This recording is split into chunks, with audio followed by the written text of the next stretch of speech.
Just give everyone a minute to get it in.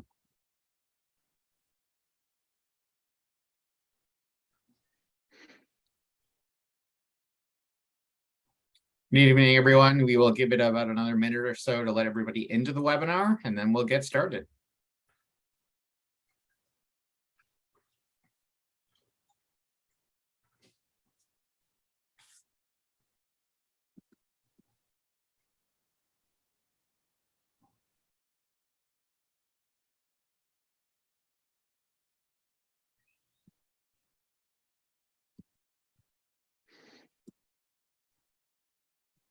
Great.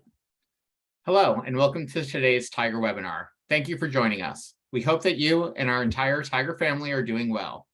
If you're not already connected to us, we encourage everyone to connect to the RIT Alumni Association social media channels, including Facebook, LinkedIn, Instagram, and Twitter, where you'll find up-to-date communication and opportunities about what's happening at RIT. To view our social media channels, please click the links in the chat box. You can access the chat box by clicking on the chat icon on the right side of your webinar window. We want to take a moment to thank the many exceptional alumni that have reached out to us during the pandemic, asking how they can help our students in the university during these unprecedented times.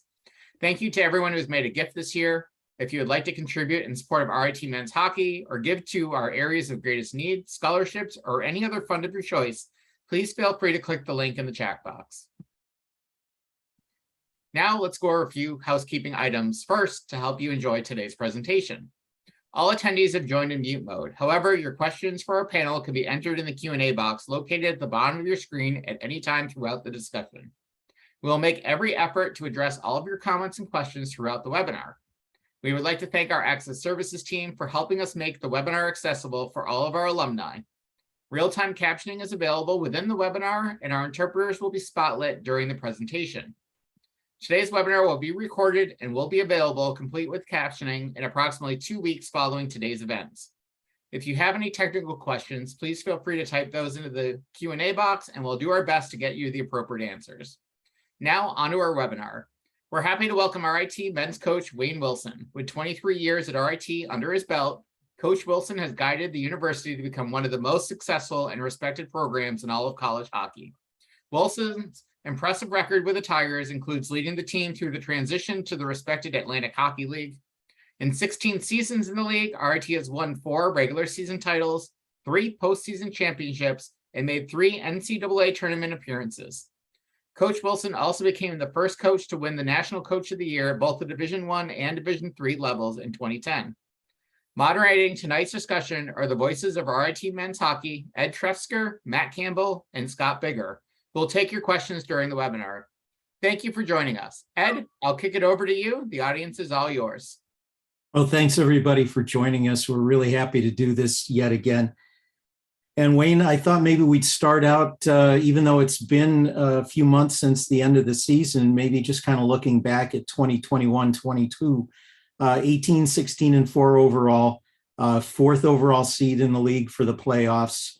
Made it to the semifinals with a very close loss to Air Force, and yet again, 500 record against non-conference competition, including a sweep of Princeton and a split at ranked team at the time, ranked number 13 Notre Dame, a team that went deep in the playoffs in the NCAAs.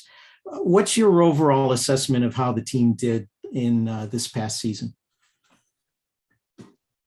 Well, I think first of all, just happy to play a complete season.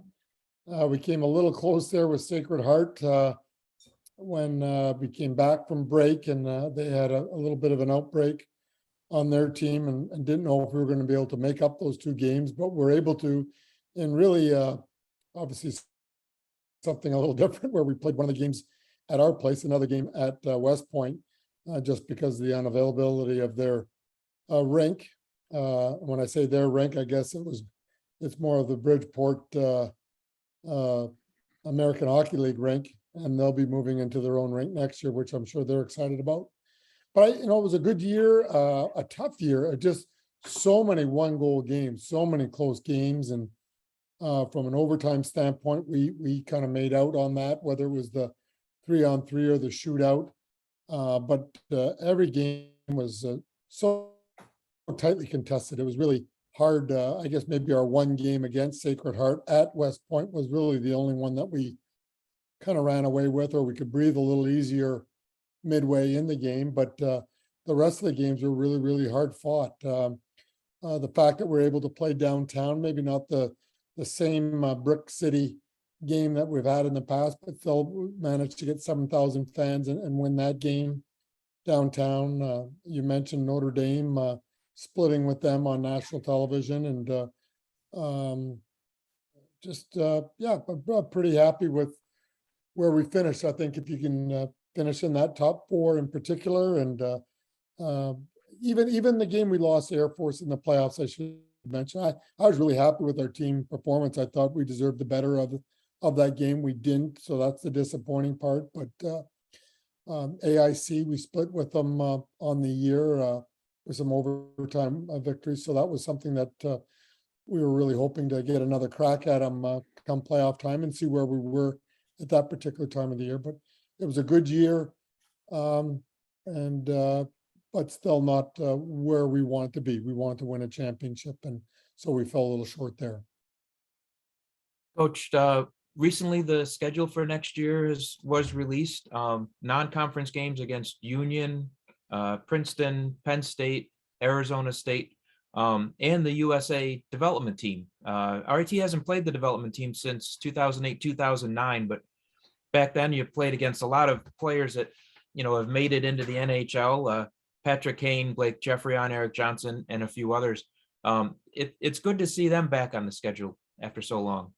Yeah, so it was a little bit different in that we're starting off at Union the very first weekend we're allowed to play, which is the Saturday, October 1st. We're at Union, and that was a game that we were supposed to play there when they shut down, not last year, but the year before. So we had to make up. Last year, we didn't have any room in our schedule to play them. This year, we did still have an opening, so we're playing them then. And we're then playing Penn State right around right after Christmas, right after break. And even then, we're playing them at home, Penn State, on the 30th of December. And the second game will either be played the 31st or the 1st, depending on where their football team is at that point. I guess if their football team is kind of in the top four, or think they have a chance at a playoff, that will be played the 31st. So then we would be playing the 1st.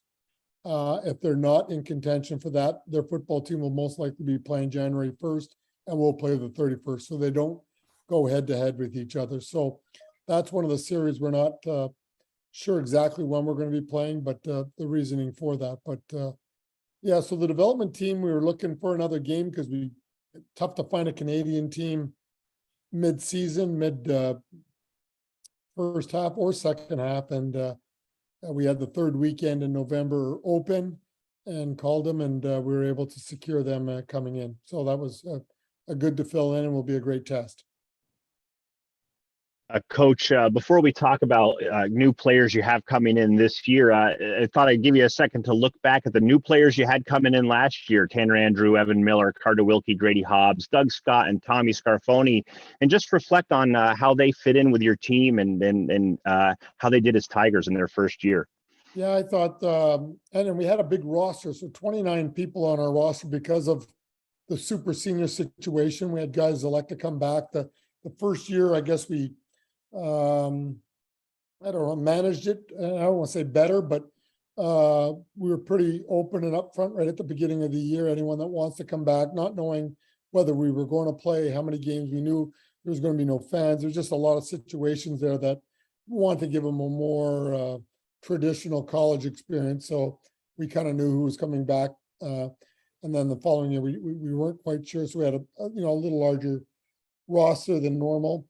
And they were able to compete and find their way into the lineup. So Carter Wilkie, probably the most obvious one, had to fight his way from of being a freshman to being really almost a leader, at least statistically anyways, on our team, and gained a lot of confidence, a lot of recognition in our league. Then I guess the next natural one was Tommy Scarfone with what he was able to do battle with Kobe Matthews, which was we ended up having two very good goalies, and we split them for quite a while. Tommy kind of won out at the end, but I think we've got a good balance there, and then I think Daniel Chenard will come into the picture a little stronger this year. I think he's also ready for some playing time. Then you mentioned others, Grady Hobbs, I thought had a real good year this year, and didn't make any all-league teams, but didn't play like a freshman. Tanner Andrew had a scrap and fight tooth and nail, and I think he gained confidence when we lost Elijah Gonzalez, as he had to get both hips labrum surgery. It created a little bit more space on the right side for someone like him to grow. We also lost Evan Miller to shoulder surgery real early in the year, so we're looking forward to seeing what he can do. But he was around a little bit, so he knows what it's like. Very familiar now and comfortable with his teammates, so I think that will bode well for him this year. And just to be able to play and practice without any pain, I think is a huge thing. And Doug Scott, who fought for ice time and was able to find his niche. So we think all of them will have a bigger impact next year, but it didn't come easy for them this year. When you're carrying a roster normally of 26, you're going to get into lineup a lot easier, I guess, because things are going to happen, but during the course of the year. But when you're carrying 29, it makes it that much more difficult. 4 goalies and so on. So I was really happy with all their performances. Because of the COVID season, players who are playing that year get an extra year of eligibility. And you did have some of those super seniors last year who made an impact on the team. And it looks like the 3 guys you've got coming back for next season are all impact players and leaders when you look at Kobe Walker, Andrew Petrucci, and Spencer Berry. Yeah, I think all 3 bring a lot of character and leadership to our locker room. They fill different roles and maybe not the offensive roles, although Kobe Walker, he was right up there in goals and points for that matter. But the other 2 were invaluable as penalty killers and as leaders. And so it just gives us that much more depth. And so we're looking forward to their continuation of their leadership for another year. And I think it's just an intangible that it's always nice to have as a coach. Following up on that, Kobe Walker spent so much of his first 4 years paired with Will Caverly. Caverly's now, moved on through the transfer portal for his graduate year. Do you have any thoughts about who you might pair Walker up with for next season? No, I think, a lot of this year, I guess, we're not, you kind of have some ideas, but I think you're going to see a lot of different combinations early, not just his line, but all the lines. I don't think we're coming into it because he had played really 4 years with Will and Nick Bruce as well, that it was just a natural, that was easy to go to. We had some different situations this year, really. Hammaker and Moretz and Elijah was going to, you'd think that was going to be a natural. 1, they were all on the power play, and 2, they're all really good offensive players for us, but they got off to a start where I don't think any of them had scored a goal in their first 8 games, which 8 games in college is a good chunk of your schedule. With 2 of them in particular, Elijah with both hips, really struggling to play really right from day one. And Caleb was able to get through the year, but immediately after the year, he had to have surgery as well. So we'll have to see what we decide to do with that. And I think Carter Wilkie played a lot with Grady Hobbs this year and really kind of picked up the slack when we had those surgeries going on and injuries. So we'll have to see. So we haven't, we kind of have an idea a little bit, but I think we're going to be mixing and matching here to find the right mix, and that may take some time. Coming next season, you have a big recruiting class coming in, 7 freshmen and transfer as well. Just looking at the quick stats on those guys, you have a lot of folks who are coming in as scoring leaders or in the top 10 of the leagues they're coming from. Talk a little bit to us about your freshmen and what we can look to expect out of them. Yeah, so, and a lot of them came from winning programs, and I'm looking at their housing list, so I'm gonna go down how they're housed, but Philippe Jacques, who finished very high for Ottawa, who won their league, went to the Centennial Cup, which is the Canadian Championship, led his team in goals at 6'4". He's got some good size. Simone Isabel that led the team, or second in the team in playoff scoring, and very clever, creative center, quick and just skilled. Also from Ottawa that went to Centennial Cup. Gustav Blom, our first Swedish player, will be coming in. Played in the North American League and made it to the Robertson Cup, which is their a championship. And again, a skilled defense that moves the puck extremely well. We move on to Adam Jeffrey, who played very well in Junior B, went out to BC, was, when I said led their team, played, I think it was 4 to 6 games, had, I think, 6 to 8 goals at the time, was leading their team anyways at the time, but then tore his Achilles out for the year. Their team was not going to make the playoffs, and his old Junior B team was going to be able to, because their season was delayed, was going to be able to play. So they made a trade for him to go back there, rehab at home, and then also have the ability to play some.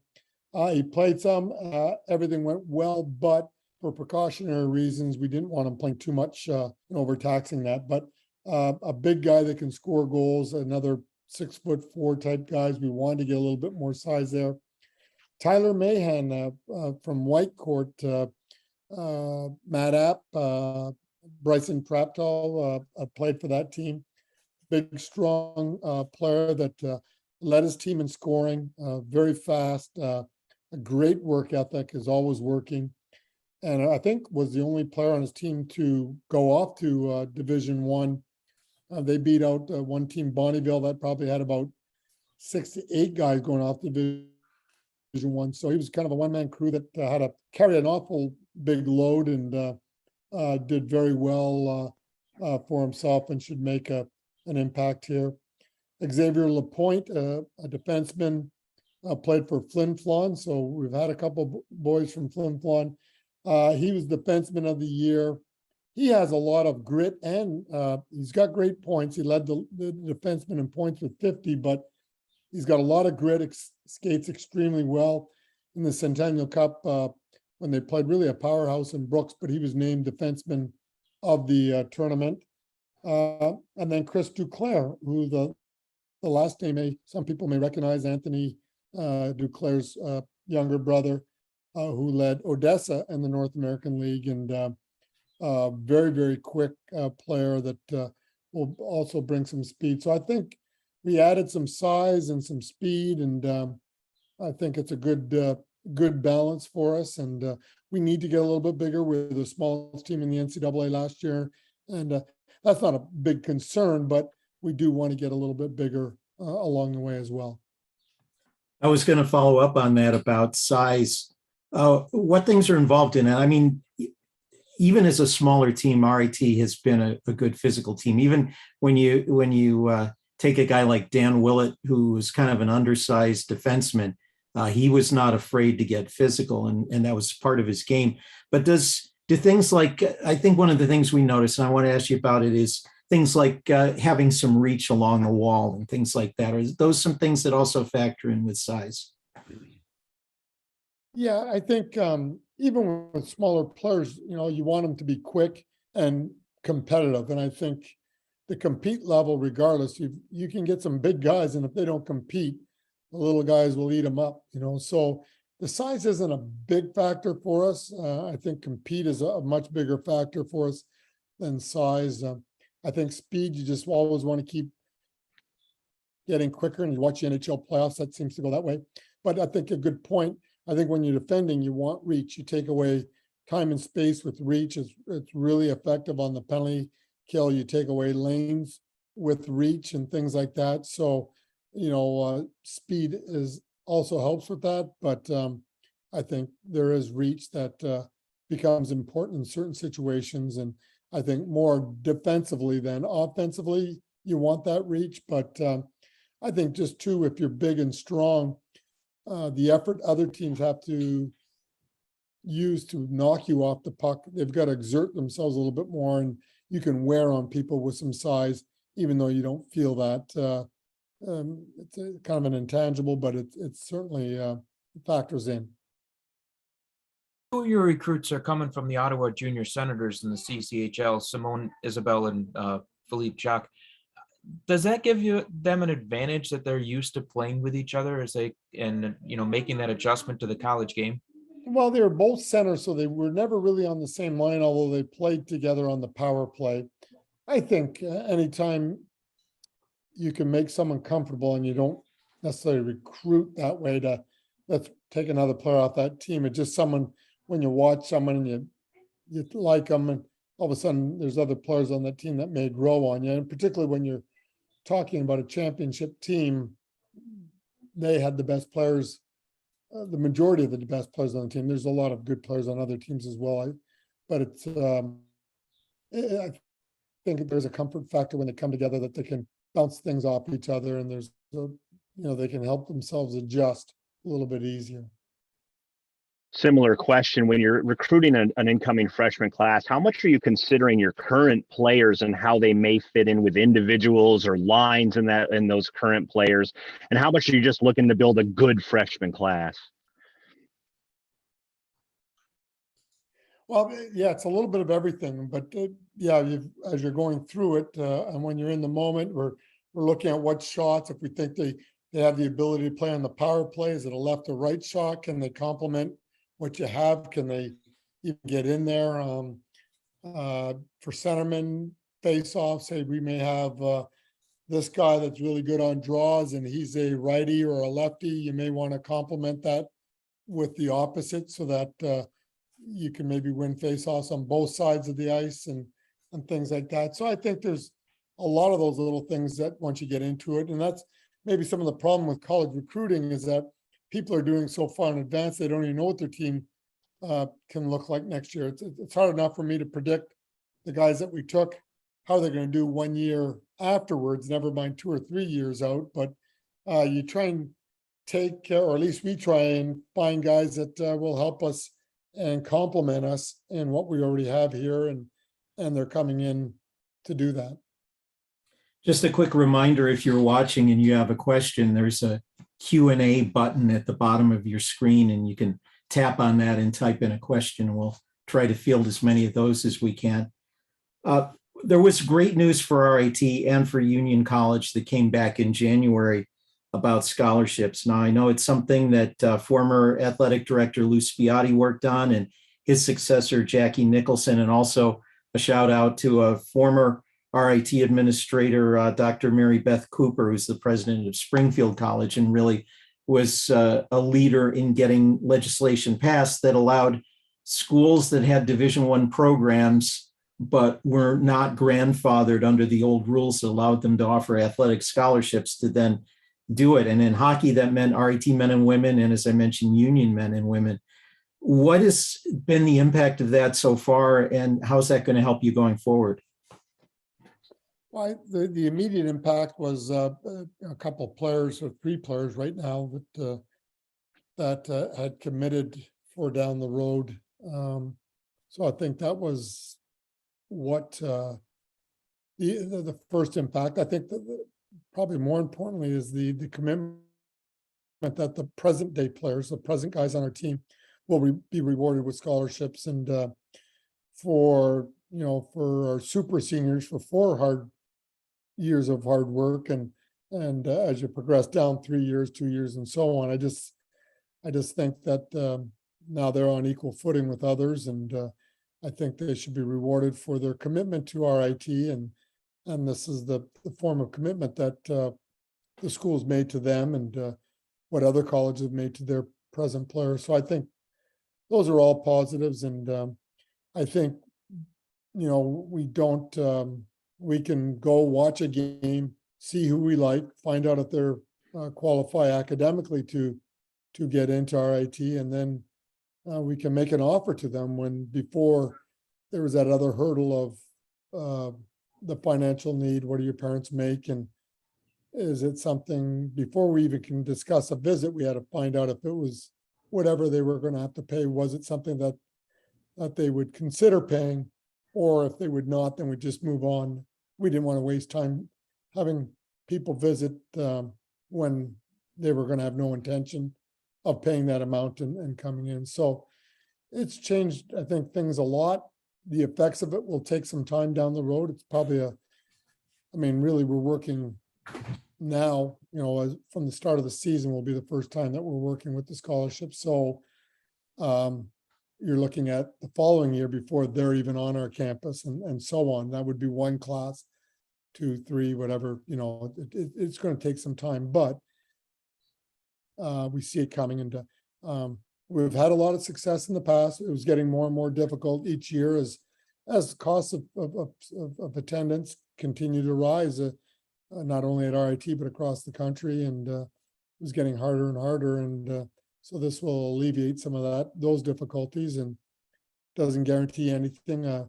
We think we've got good players already, and that's why we're rewarding them. We're not going to hide the money on them and and then pull it out once they're gone. And I think they all deserve to be rewarded, and hopefully that'll come into play as we move along here. So, since scholarships are new to the Tigers, for our listeners and everything, you have 18 scholarships to spread amongst 27, 28 players or so. How do you, what's your theories about dividing, that smaller pie up to the bigger slices? Well, there's a thing called stacking, which I'm not going to get into too involved, but you can also do it with merit. So if they're getting merit, then they wouldn't need as much athletic. So there's just different ways you can do it that it's going to stretch out. So, there is a reward for us. Not that that's the route we're going to necessarily take, is let's find all the best academic people. You want, you want to get the best student that's also someone that can help us on the ice as well. So it's been somewhat of an easy process, to be quite honest with you right now. And, the players will all be paying less than what they were before. That's where. How many of your incoming recruits were recruited prior to the announcement, and how many were recruited after?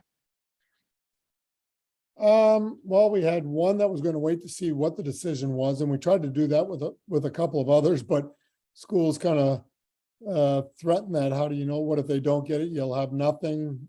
Come to us. But I would say that, even talking about Matt Killenberg, our transfer, if we weren't going to be able to give him any money, I don't know if he would have transfers. Why would you transfer to school where you've got to pay again? So I would say that 1, 2, probably 3 players we got because we got the scholarships of the timing, and the rest were all before that. Some of them were before that, with holding them until we got it. Once we got it, then we were kind of giving them even ballpark figures until we could start putting everything on paper to find out, until it goes down to the last nickel type of thing, who's getting what. But yeah, it was probably 50-50 the class, and then everyone kind of jumped on board once we got the scholarships. This probably doesn't affect RIT the way it affects big football schools, but part of the change in the NCAA also was players being able to benefit from name, image, and likeness. Is there any impact of that on your program at all? No. Okay. And very little in hockey from what I've heard. I don't know that for a fact. I am sure that there's some bigger name players that are first rounders or whatever that I know some companies would, Bauer as an example, but I'm not saying they're doing this. I'm just using them as an example. If they've got a first rounder, why not try and get them into your product now so that when they turn pro, but it's just such a small scale that it's not like football. I don't think we're at the money level that the big schools in football and basketball generate. It's interesting how many at the bigger basketball schools, how many players are going back to school instead of signing pro. they are leaving money on the table, but they're also getting paid some good money and maybe just enjoy what the situation they're in. So everyone's a little bit different, but hockey's not there, and I don't know if it ever will be at the level of what we're talking about with football in particular, and that's what's making the headlines right now. Is I don't know if it's just a straight payment, quite honestly, or they have to send out a tweet once a month to earn their pay. But that's, I don't know enough about it to comment too much on it, other than it's not that big a factor in hockey. You mentioned Matt Kellenberger. He's transferring to the Tigers from Princeton, another Tiger team. But he's coming in. He graduated from Princeton with an engineering degree, scored 4 goals and 2 assists last season, 2 of those against the Tigers when RIT played them last Thanksgiving. But we understand that he was recommended to you by a former player. Yeah, we had a former coach. Well, first of all, with the Ivies, they weren't allowing him to get the extra year. So he attended Princeton for 4 years and was not able to get that 5th year. And it's an Ivy League rule without getting into it too deep. And I've known Ron Fogarty for quite a while and called him, but it started with a former player, Mike Tarantino, had coached him in Oakville and said, hey, one of my former players is in the transfer portal, and would you be interested? And we still want to create a little bit more depth on our defense. So I gave Ron Fogarty a call to find out a little bit more about the player. We had known about him and watched him when he played junior hockey for Oakville, and Princeton was able to get him committed very early in the season. So we missed out on the first time around, but he's someone that with his, I think it's aerospace engineering degree, that wanted to run that out with an MBA, actually very much like Spencer, our student manager, is doing. He graduated and is getting his MBA. He's coming back for a 6th year for us, which is great for us, but they're actually taking courses this summer together. And so he'll be, playing with us, and we're excited about what he's going to be able to do to help us in a lot of different areas, but the maturity and adjustment to the game should be somewhat flawless, and we're looking forward to having him. Speaking of transfers, RIT this year also losing a couple of folks to the transfer portal. A couple of those were seniors this year, looking to do their extra year elsewhere in Calverley and Ozitco. DeMero and Rinaldi, underclassmen who were looking to find another place potentially to play. I understand that DeMero has landed at SUNY Geneseo. Did that really have a large impact on your recruiting needs, or is that something you'll think will work out okay? Yeah, no, it didn't really play a factor with us, and that we actually have one player that's going to play another year that was scheduled to come in this year, because we're trying to keep our numbers down. So we're at 28. I'd like to get back to 26, to be perfectly honest. If you've got to, I mean, I see what, not just our league, but other teams, if you've got to carry that many players and you don't have the right players, the old saying, if you don't have, if you've got 3 quarterbacks, you don't have one, type of thing. So we want to keep our numbers down and so on. And one of them in Rinaldi had graduated already. So he was kind of torn. Does he want to come back and finish his get a grad year? DeMero, just wasn't playing as much. So, that was something that he had to figure out. The underclassmen are a little, unexpected, I guess. But you're always trying to monitor your roster, who might be a threat to leave, whether it be playing time or whatever the thing. The seniors, for me, is if, they've fulfilled their commitment for 4 years, I'm good with that. And 4 years is a long time, so they've got to make decisions on whether they want to come back for a 5th year in that. But I feel like I've fulfilled my obligation of getting them to graduation, and then they've got to decide on if they want to go pro, go out in the working world, or get a master's elsewhere. And so that's what both they did as well. I wasn't going to bring this up, but this came to mind talking about the transfers, is the impact on transfers on the Atlantic Hockey Association. Some of the very top players around the league have ended up transferring to go other places. I think of a guy like Drew Bavaro, a top defenseman from Bentley, going to Notre Dame, and there are a handful of players in places like AIC and so forth that are seeing players go. Is that something that Atlantic Hockey has to be concerned about seeing its top players go to some of the more prominent schools in other leagues?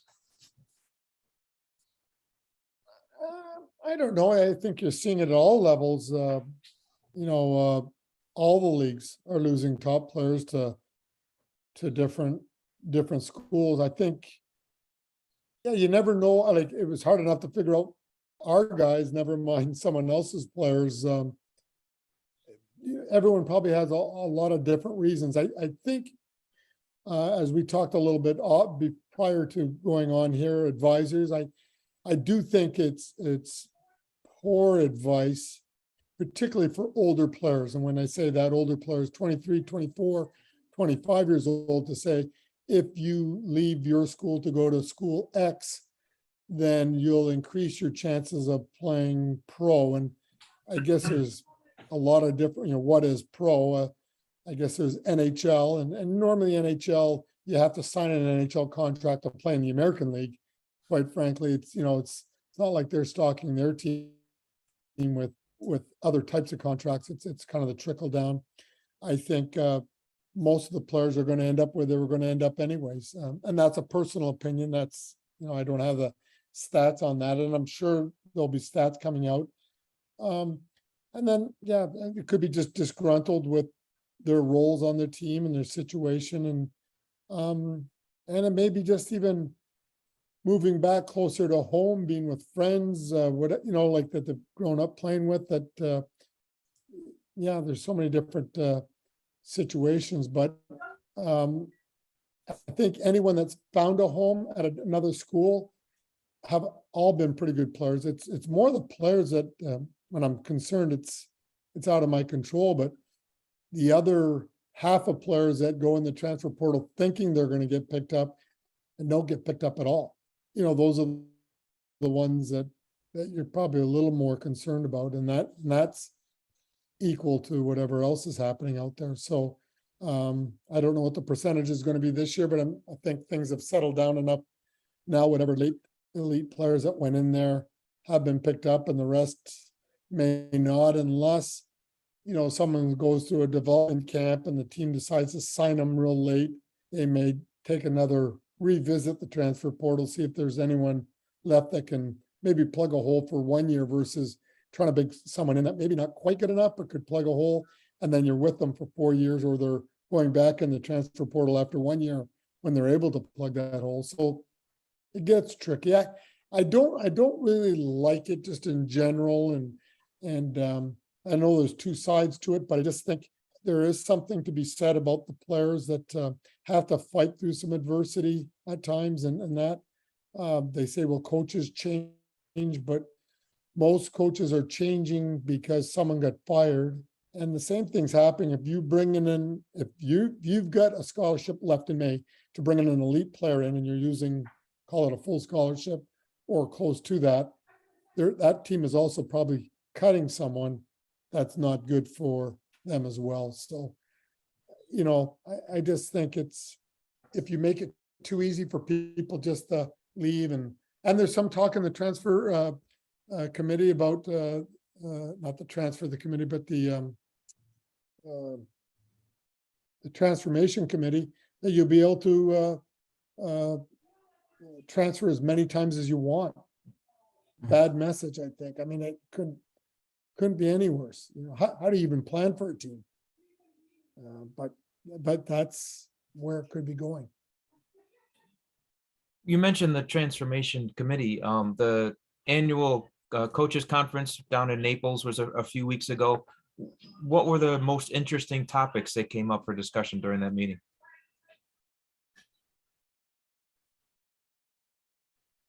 I guess my first words would be disbelief on how they open it up.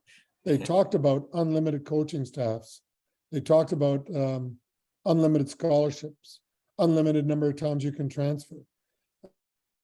I think the NCAA has been sued so many times and they're not winning any of those lawsuits. And they said, okay, students, do what you want. So, which is, I don't think is good for anyone. Coaches, schools, players.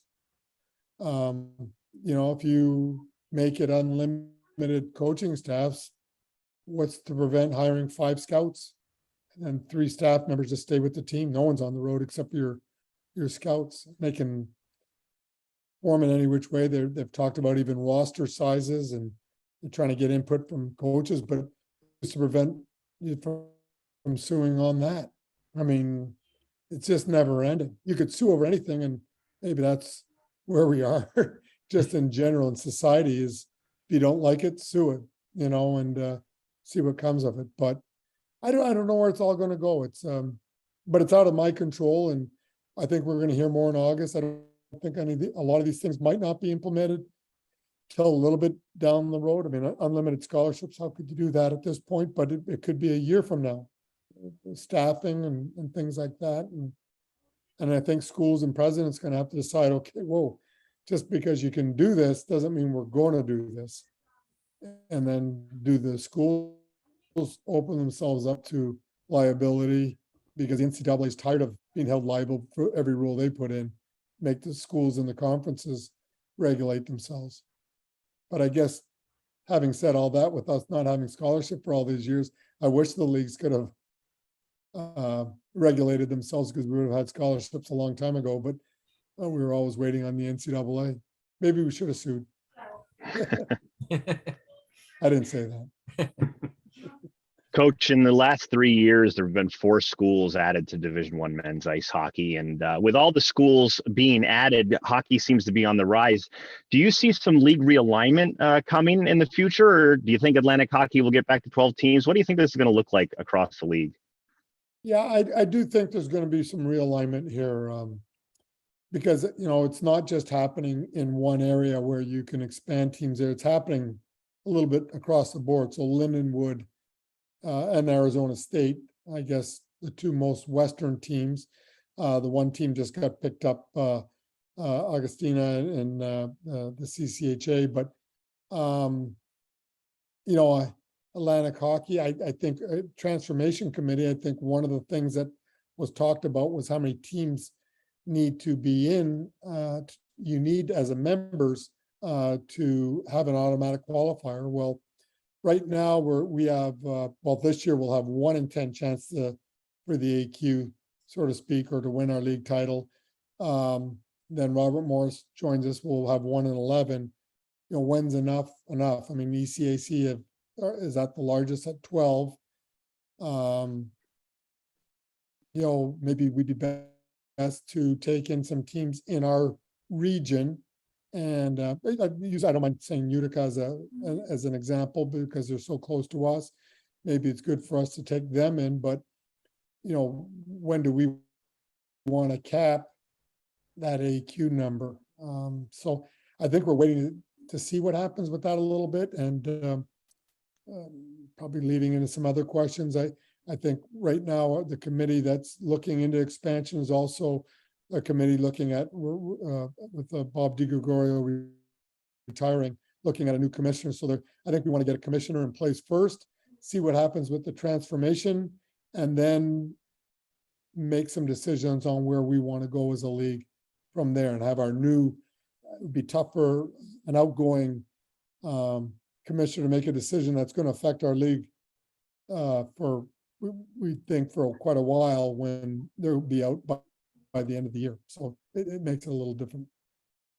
We've got another question from somebody watching, and as someone who's seen RIT hockey for 41, 42 seasons or something, this is near and dear to me. This is a former player from the 70s, John Lloyd, and he would like to know a little bit about how the game has changed during your tenure as coach. He says, as an RIT player from the 1970s, it's clear that players are much bigger and faster with great playmaking skills.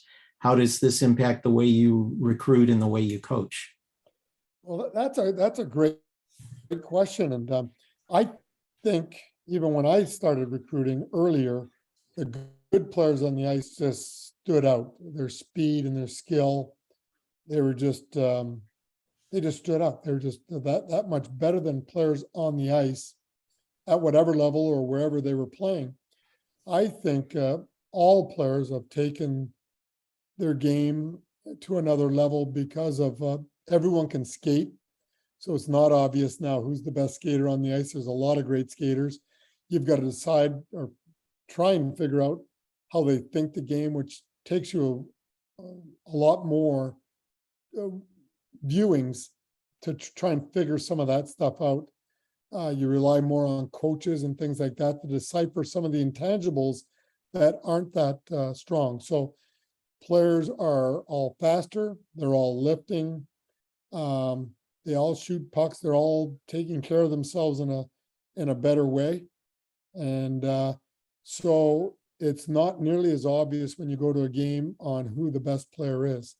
You have to watch it and really try and figure it out for yourselves with the help of coaches and other people that may be able to see them a little bit more than you see them. You know, like when someone says he's got great hockey sense, you take a little bit notice.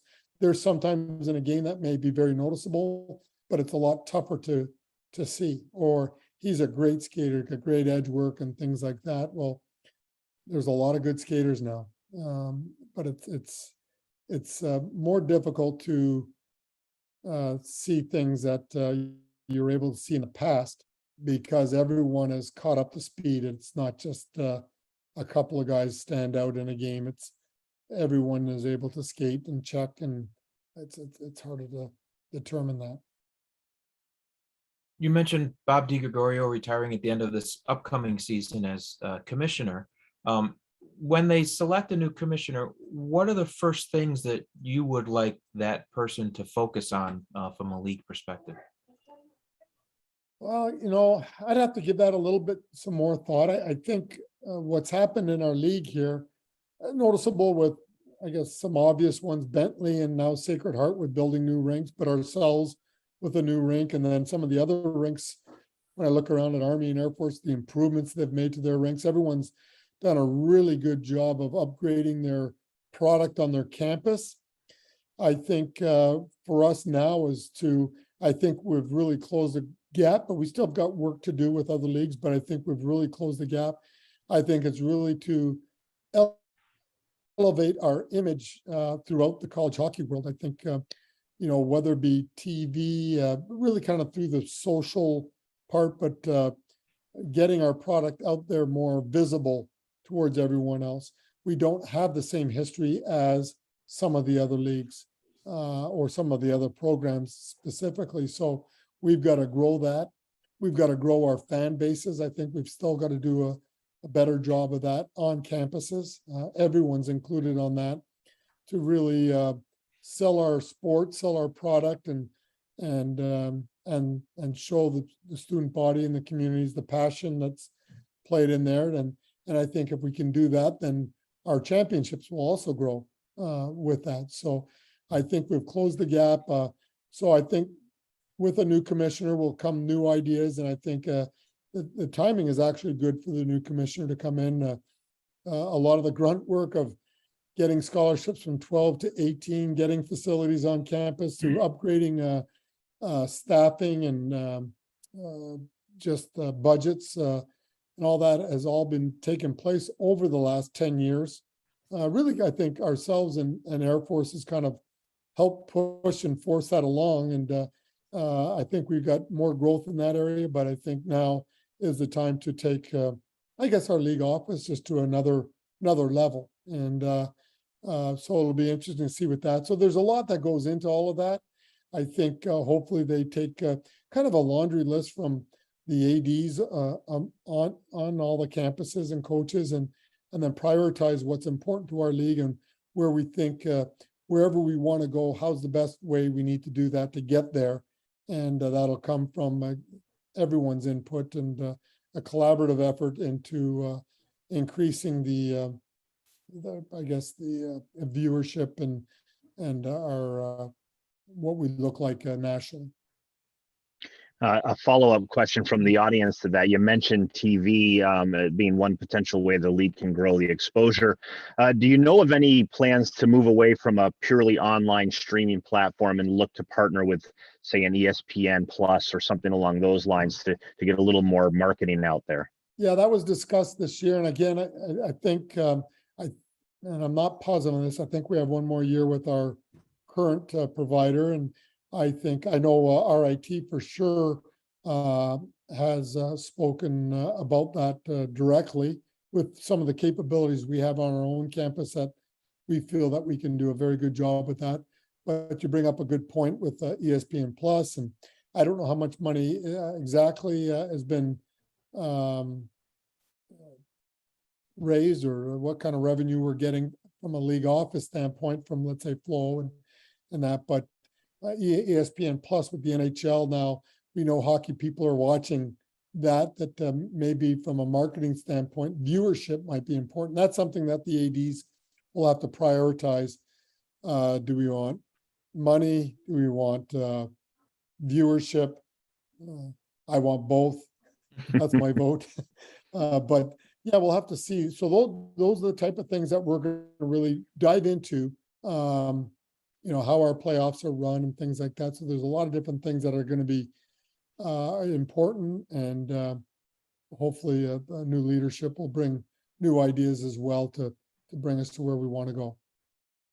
During the Frozen Four, I had an opportunity to have a conversation with somebody some RIT fans may remember, Jeff Fulton, who was a longtime official both at D3 when RIT was in the ECAC West and in the early Atlantic hockey days. And he's now the secretary of the NCAA Rules Committee. He was talking about some things they may consider, things like reevaluating the face-off warnings instead of throwing the centerman out of the circle, looking at video, and even talking about how points are awarded in 3-on-3 overtime. Has there been some discussion on that? And I know you have some strong opinions on some of it, but do you have some thoughts on where some of this should go? Yeah, there's a lot. I'd like to even start with, I would personally like to get away from Atlantic hockey refs, ECAC refs, Hockey East refs. I think if we want a product, because you're never going to have consistency within your own league referees and that. But I think we're way past, and I guess it gets a little territorial. I think we're way past having these are Atlantic hockey. When we play non-conference, I shouldn't be playing a non-conference team and non-conference refs. And if we want more consistency as we move along to NCAAs, maybe we play ECAC and CCHA teams, but we don't play Hockey East. How do I know what their style or what their points of emphasis are? I just think, and even for the referees, I think if it became a little bit more regional, maybe they'd be home a little bit more. Maybe we wouldn't lose referees with the travel and commitment that they make, and they make a huge commitment. So I just think, just in general, we've got to get away from patches. I want to see an NCAA patch when I go play someone. I don't want to see their league logo on it. So now I'm playing them as well. So then I don't have that ability to, look at all the ref, we played their team and the refs. I just don't think that's healthy. Then you get into some of the different rules that we're making. As a coaching body, we seem to want everything. A good example now, we're talking about getting tablets behind the benches. What do coaches in the NHL use the tablets for? To referee the games. They don't like the call. They want to challenge it. It's to referee the game. So we want to coach and we want to referee the game, or challenge the referees on how they're doing, but the referees don't get to challenge the coaches on how they're coaching. Why'd you put him out there? I was looking at my tablet. You should have used this guy. So we're trying to add tablets. Why? To take away goals. You can't add a goal with it. So we want more scoring, but let's put a tablet in, to take away goals. So that's a pet peeve of mine. It's a little one. I'm all for tablet for instructional purposes. Power play comes off. Hey, take a look at this individual. You might be able to hit this seam instead of that. They're cheating and doing this or doing that, but it's not going to be used that way. it's going to be used to that. So when I think it was Kreider took the tablet out of what's his name's hand on the Rangers and tossed it, that's how I feel about tablets. You know, we want what do we want? We want to decide the games. We want a winner. Everyone wants a winner. Let's do a winner, and we can't do it with 5-on-5, so let's go to 3-on-3. But hold it, I don't want to take a loss as a coach, so let's give a point to the loser, and 2 points to the winner. You know, I think we got to decide. Do you want a winner? If you want a winner, he won. He gets the points. You get nothing. You lost. But participation points. You know, so people can decide what they want, and everyone's going to have their own ideas, but those are just mine on some of the things. I like the sentiment taking the face off.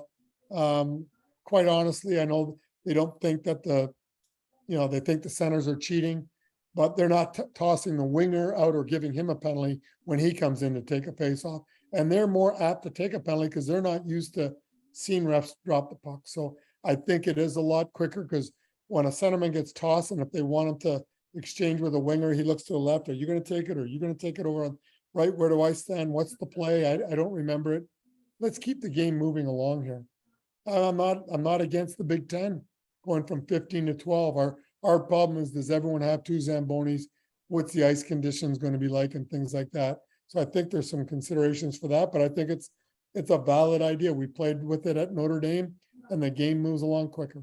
I think that if we can ever get the game without shortening the 60 minutes or let's say the overtime, then if you can get under 2 hours, I think we've got a better product to sell to TV.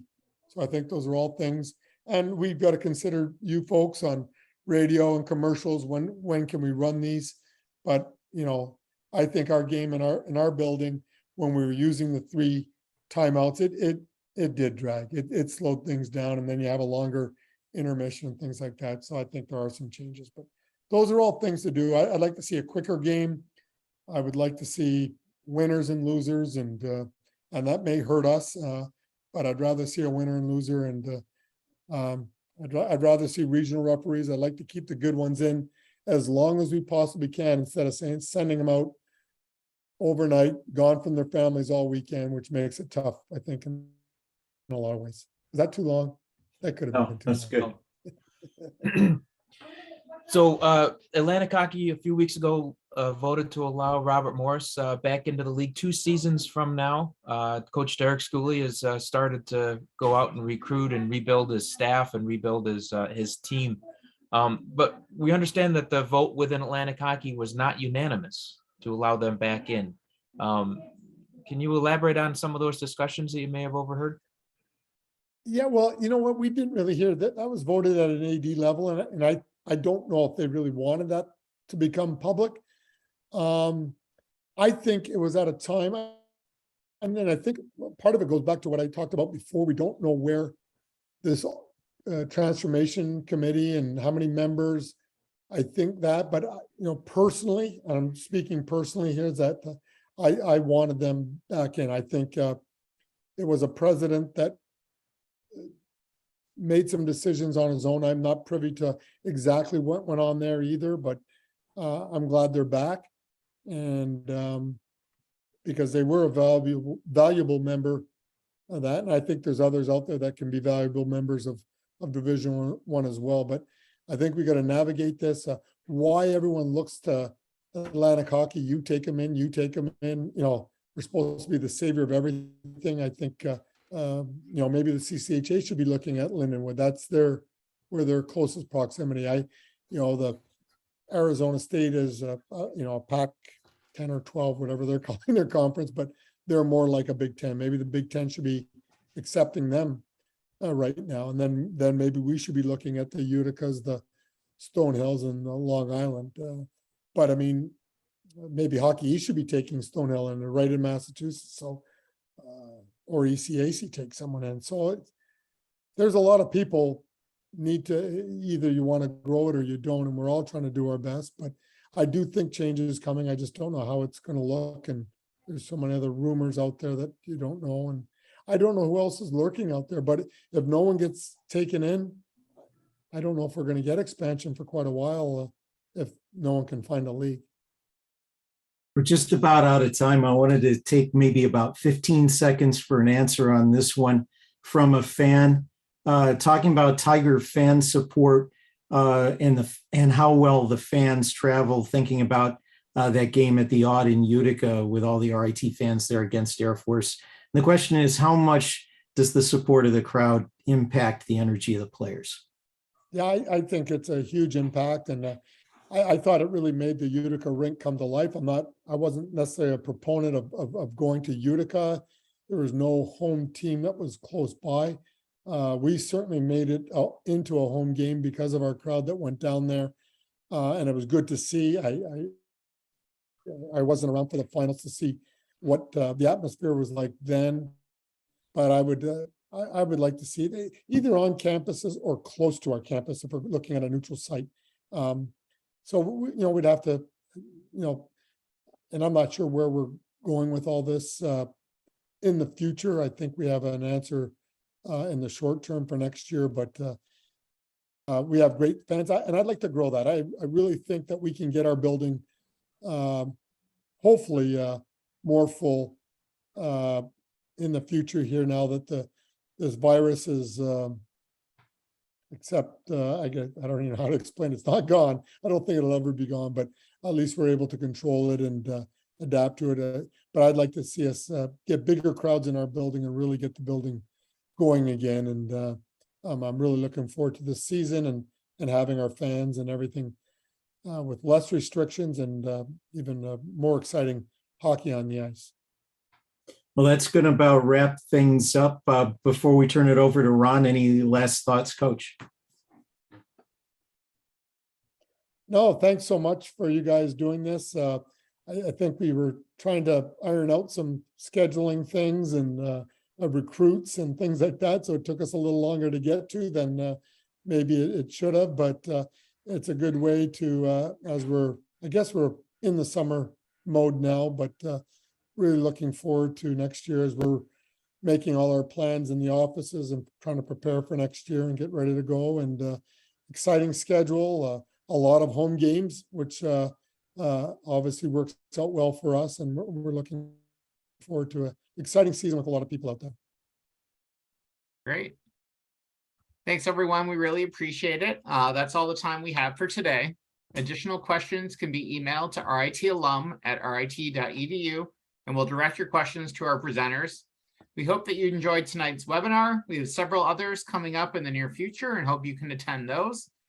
The link to those events, as well as other alumni events, can be found in the chat box. We hope you all have a great night, and thank you for joining us for Hockey Talk. Thanks, guys. Thank you so much. Appreciate it. Thanks, Ron. See you guys later. You got me going with that refereeing question, okay? Or rules. I don't know. We just do things backwards. Have a good night, guys. We'll All see right. y'all soon. Thanks. Thanks, guys.